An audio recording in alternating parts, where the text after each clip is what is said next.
याच्या विरोधामध्ये सुद्धा आपल्याला हे कॉम्रेड आंबेडकरांनी जाता जाता सांगितलं की पेमेंट ऑफ एम्प्लॉईज कायदा जो आहे 336चा त्या कायद्याखाली खरं म्हणजे यांच्यावरती आपल्याला खटला भरावा लागणार.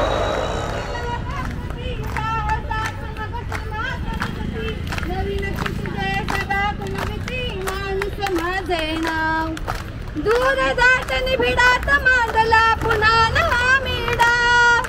दूर जात निभिडात मांडला पुन्हा नवा मेढा. माणूस माझे माणूस माझे माणूस माझे. एक मिनिट त्यांना फक्त मी सांगते. आम्ही जरा निवेदन देऊन येतो कारण मॅडमनी बोलावलंय. मग त्या स्टँडिंग कमिटीच्या मीटिंगला जातील. तोपर्यंत निवेदन वाचून दाखवतील आणि तुम्हाला पण काही जर का मांडायचं असेल इथे तर येऊन मांडा. मोहन त्याची नोंद घेईल. हा तुम्ही या बोला. MOH कोण आहेत? नीना बोराडे मॅडम. चला मी येतो.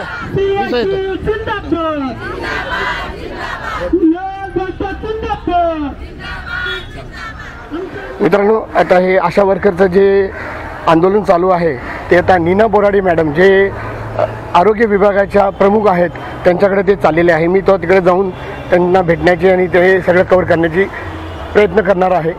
आणि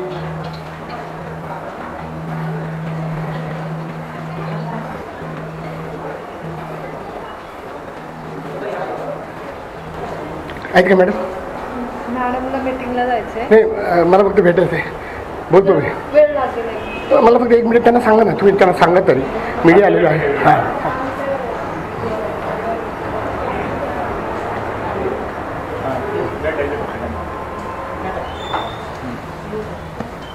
नमस्ते मॅडम. मी मिलिंद जाधव TV 10. आत्ता सुद्धा आशा वर्करचं आंदोलन चालू आहे. तुम्ही वेळ दिला त्याबद्दल तुमचे नागरिकांतर्फे आणि आशा वर्करतर्फे धन्यवाद. ते येतात आत्ता. मी जिनेन आलो मॅडम की सॉरी तर ते येत आहेत. मी फक्त इथनं कव्हर करतोय. बॉडी कॅमेरा तर आहेच. तुमची काय हरकत आहे का मॅडम? नाही हां मग तुम्ही त्यांना ठीक आहे. वेळ दिला पाहिजे. येस त्याबद्दल धन्यवादच. थांबतो तुम्ही. हां येस मॅडम.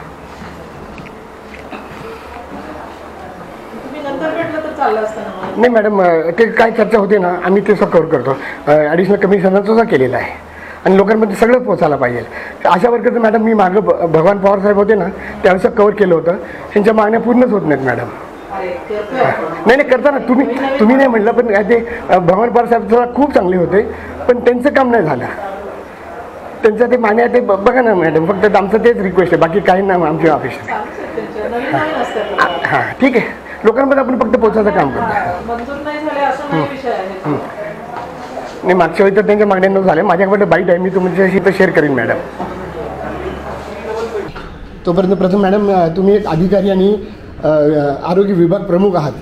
तुम्ही मीडियाला अडवत नाही आहे आणि संविधानाचा रिस्पेक्ट करताय याबद्दल तुमचे आभार आणि धन्यवाद. कारण कालच एक बाईट आलेली आहे आणि सामान्य प्रशासनाच्या अधिकाऱ्यांनी मात्र अडवलं आणि आता त्यांनी ते उत्तर द्यावं आयुक्तांना. हो येस. अच्छा हो माहीत पाहिलं मी. मग तेच बघितलं मी मॅडम. आणि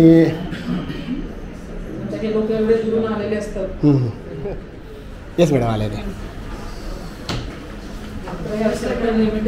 येस आय कॅन अंडरस्टँड.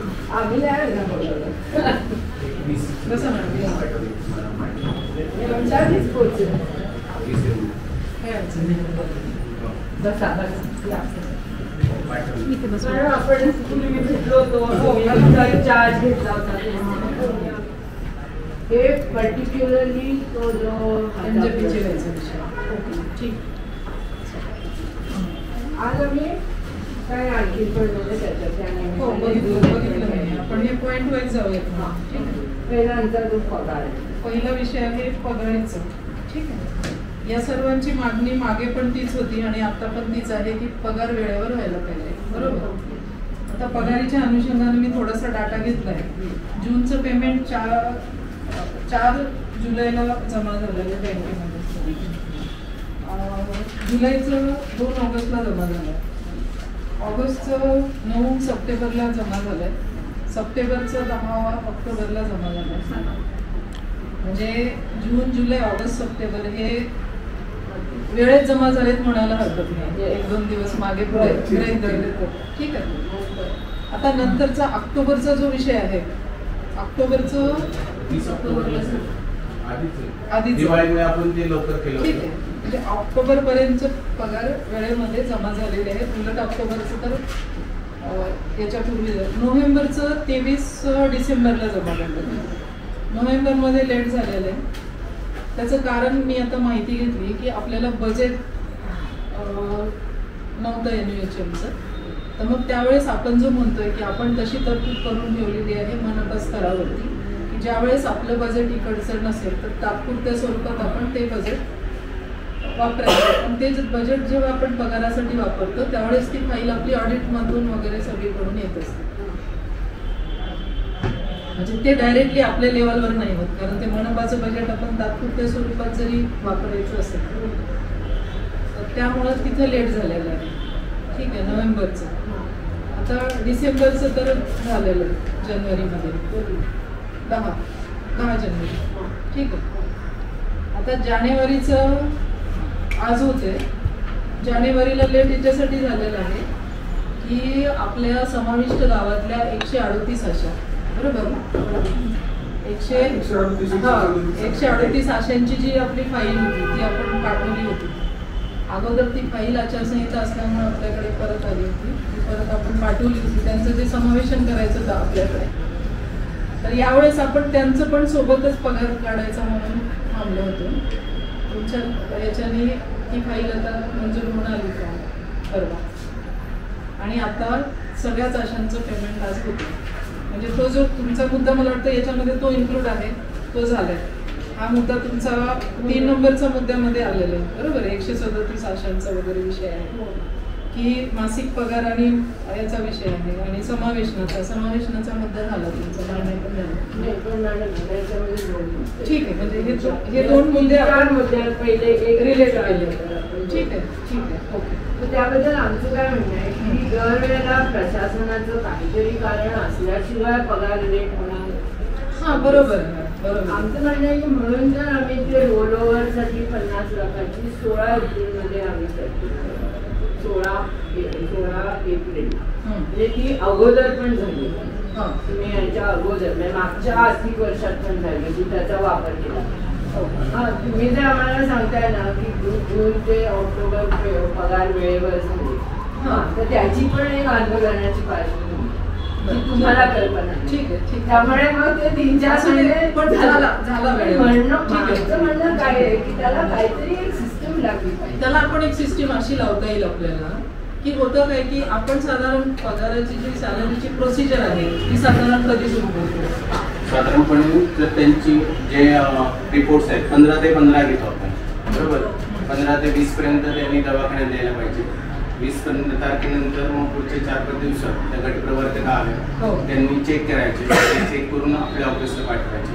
आपल्या ऑफिसमधून चेक केले. प्रत्येक इंडिकेटर वाईज अराउंड 49 इंडिकेटर्स आहेत. 49 इंडिकेटर्सनुसार 627 आशांचं किती काम झालं त्याचं व्हॅल्युएशन करायचं. त्यानुसार ती एक्सेल व्यवस्थित बनवायची. त्याच्यात काही करेक्शन असेल तर आपल्याकडे यायला पाहिजे. साधारण एक 30 पर्यंत झालं पाहिजे. 30 कधी कधी उशीर होतं. 25 पर्यंत आलं पाहिजे. 25-26 पर्यंत आलं पाहिजे. मग मला काय म्हणायचं 25 तारखेपर्यंत ते जर येणं अपेक्षित असेल तर आपण 25 तारखेलाच आपल्याकडे बजेट आहे का हे बघावं बरोबर.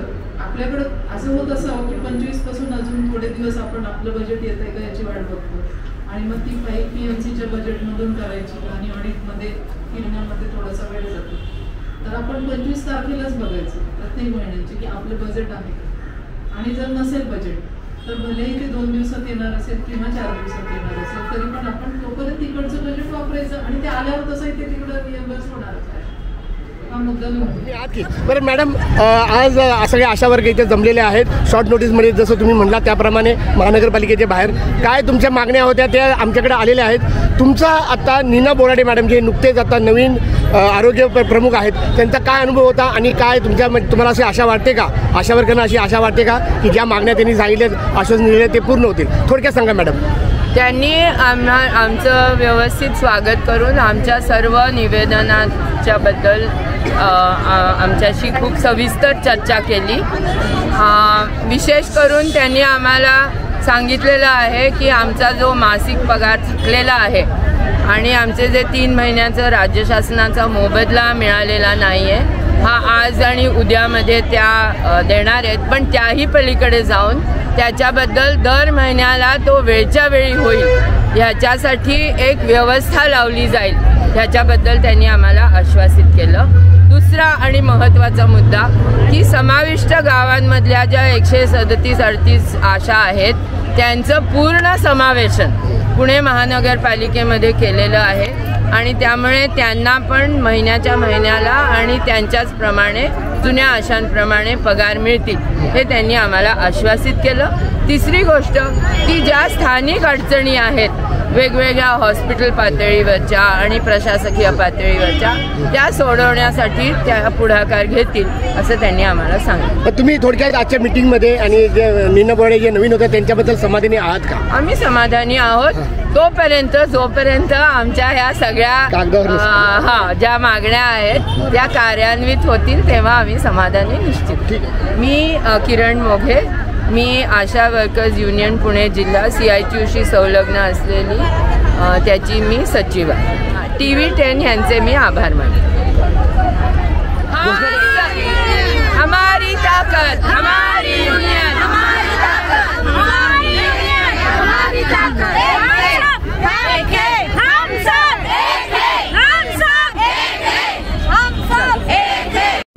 मित्रांनो, आमचा हा व्हिडिओ शेवटपर्यंत बघितल्याबद्दल धन्यवाद. तुम्हाला हा व्हिडिओ कसा वाटला हे खाली कमेंट बॉक्समध्ये आम्हाला नक्की कळवा. धन्यवाद. If you like the video, do like, comment, share and subscribe.